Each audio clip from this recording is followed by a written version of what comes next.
Hi, this is Brian Kim. I want to share with you this case of a patient which I call the revenge of cataracta nigra. As you may remember from my previous video, I had a case of cataracta nigra which ended up leading to ruptured posterior capsule and I had to do an extra cap. But this case is maybe not quite the same level of density, but it is a rather dense lens. This is a surprise cataract referral patient. You'll see what I mean when I say surprise.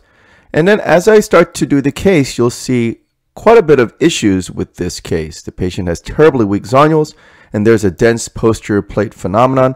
And I'm going to have to use all of my cataract lens disassembly techniques in this case.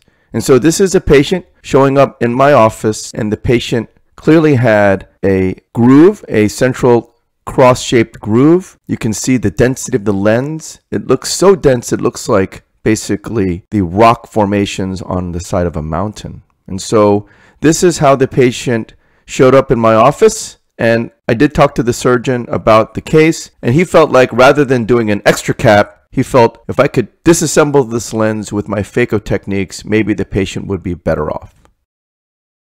And mind you, this patient is blocked, but I always use a cotton tip to steady the eye. I make the corneal mark, which will help me to center and size the rhexis. Again, the patient already presumably had a rhexis, but I wanted to be prepared.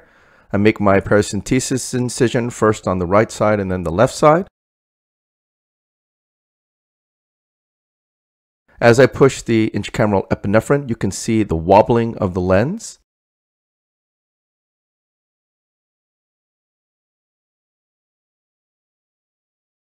Put some air bubble into the eye and then start to paint the anterior capsule surface. Anytime you're dealing with an unknown situation, it's best to be on the safe side.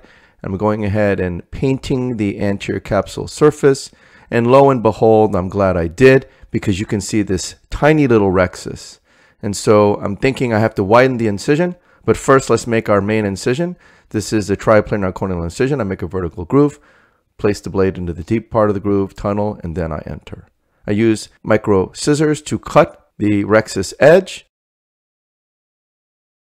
And then these are my rhexis microforceps from Moria. Go ahead and grab the edge of the tear, and I start to go around to expand and widen the rhexis. So of course, you always wonder why the surgeon didn't complete this case, right? And, is it because of the density of the lens or what was it? But look, you see right there? I'll show it to you again in slow motion. As I pull on the capsule, you can see the loss of resistance of the zonules, and the capsule pulls towards the forceps. So now immediately I know this patient has zonulopathy. I go in with the phacotip, turn on infusion, and look at the lens. It bows all the way back. And I think this is not because the patient's a high myope. This is because of the patient having significant zonular laxity. So weak zonules, super dense lens. Let's try to do a terminal chop within the cross. Again, placing the chopper around the lens contra-incisionally, positioning the phacotip deep, fracturing from the terminal side, which will allow me to propagate that crack. Because this lens is so dense, I was not able to get a through and through crack.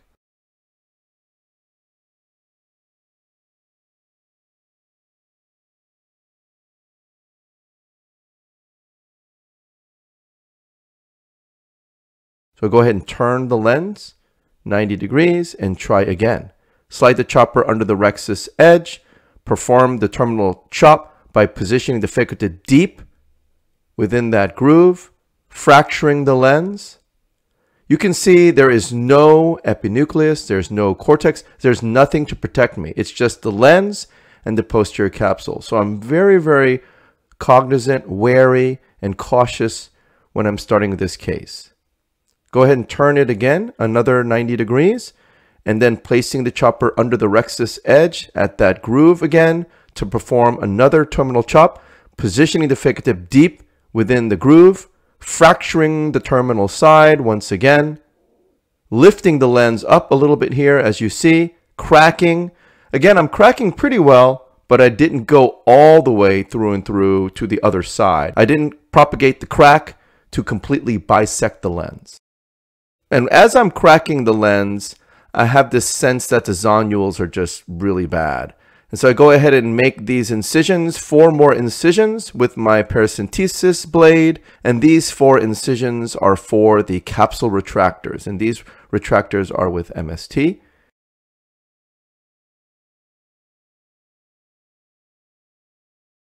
And they're really nice because when you push them into the incision, they collapse on itself, and then the capsule retractor component, the working end, pops down, and then you're able to hook the capsule. So again, it goes under the rhexis edge, but because it's so long, it provides you significant capsule fornix support. And with this type of dense lens and challenging situation, you want to really give yourself a competitive advantage in this situation. And again, I don't know anything about the status of the bag.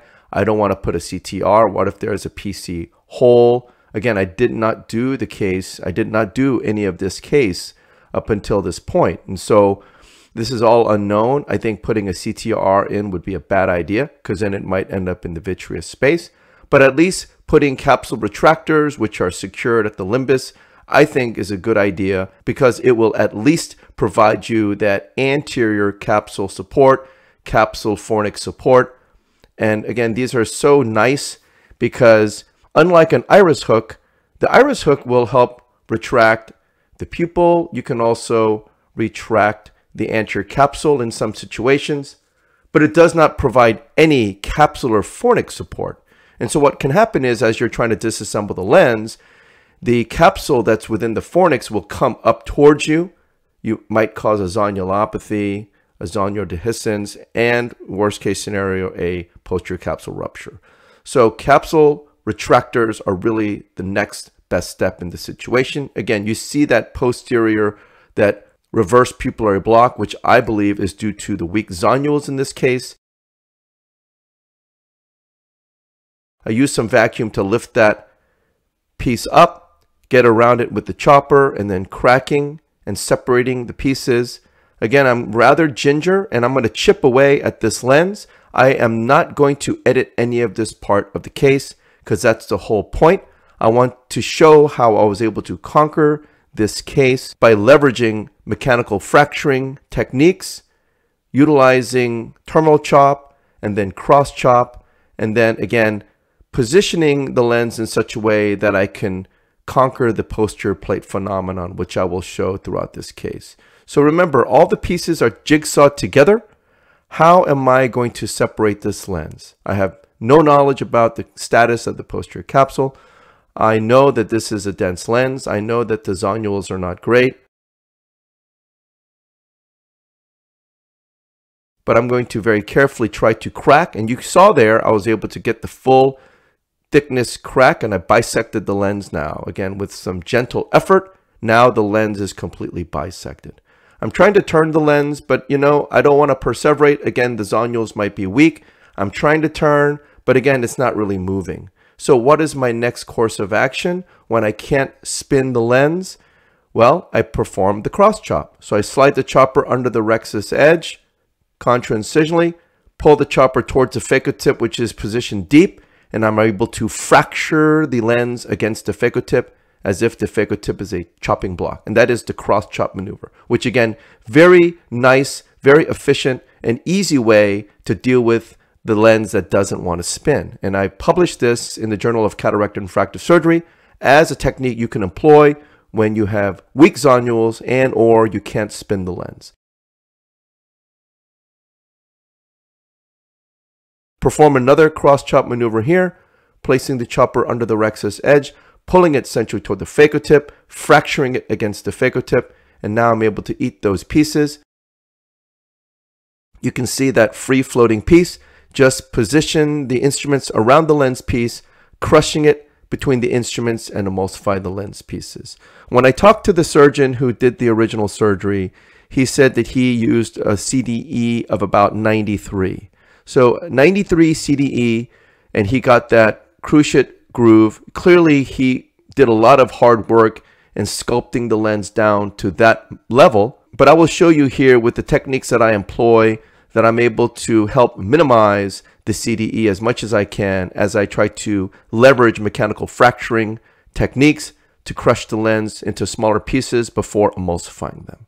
So again, you see the mechanical fracturing techniques that I'm employing: flanking the lens with the phaco tip and the chopper, crushing the lens between the instruments, and then pulsing the ultrasonic energy in vacuum to remove and emulsify the lens pieces. And so you see here, I have one quadrant gone. Now this is the second quadrant. Again, pushing the lens down, making sure that it's away from the anterior capsule. That's what I was doing there. Placing the chopper around the lens, hooking the lens from the periphery, pulling it centrally toward the phaco tip, fracturing against the phaco tip with another cross chop maneuver. You can see I'm always mindful of the anterior capsule in these cases, but it's really nice when you have a capsule retractor, which will provide you retraction of the capsule, but also retraction of the capsule in the deep part of the capsule fornix, so that you don't accidentally eat the bag. So here, this is a scissoring chop maneuver. I get underneath the lens piece with the chopper, turn it sideways, and then I'm able to basically shear off the posterior attachment. You saw that maneuver? Place the chopper again under the lens and shearing that attachment off with the phaco tip. And I was able to amputate that posterior adhesion. You want to think about the posterior adhesion, the posterior plate, kind of like how the petals are attached to the central core on a flower. And you need to find a way to amputate the petal off. And the best way is to slide the chopper under the lens, turn the chopper sideways, so it's not going to be pointing towards the nerve. It's going to be sideways because it's okay to keep it sideways because you're just trying to slide it under the lens piece.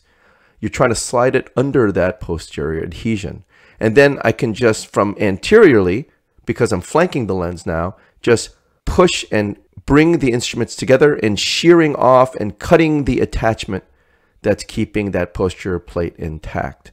And so very efficient way, which I call the scissoring chop maneuver, to be able to break off and conquer the posterior plate. So now I have this second heminucleus in front of me. I don't want to cause any zonular traction. So rather than pushing on the lens against the bag,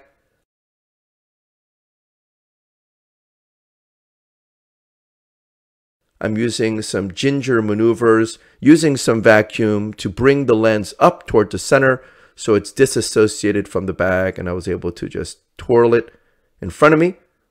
Again, another cross chop maneuver, placing the chopper under the rhexis edge, positioning the phaco tip deep, and then breaking the lens completely in half. So now I have fully bisected the second heminucleus, taking the chopper out, disengaging the fluid, and then I'm going to push some more dispersive viscoelastic to coat and protect the corneal endothelium for these last two pieces. Go ahead and place the chopper back.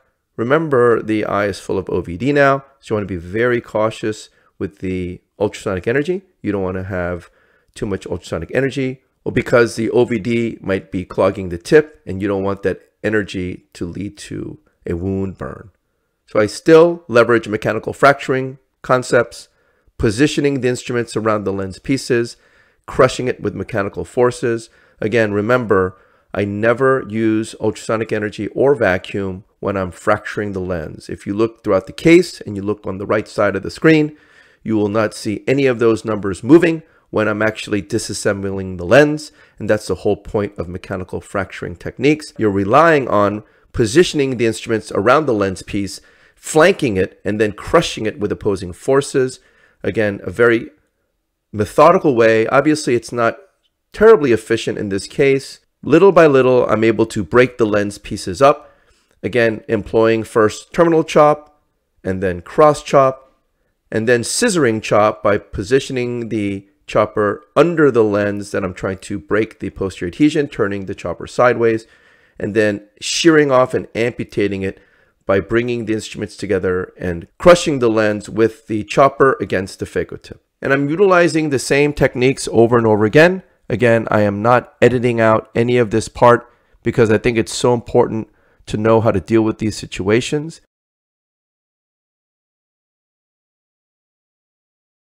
This is the last quadrant. You see how dense it is. Positioning the lens in such a way that I can break the lens in half with the instruments, getting around the lens again with the chopper, crushing the lens between the instruments. And you just keep doing this. Keep doing this.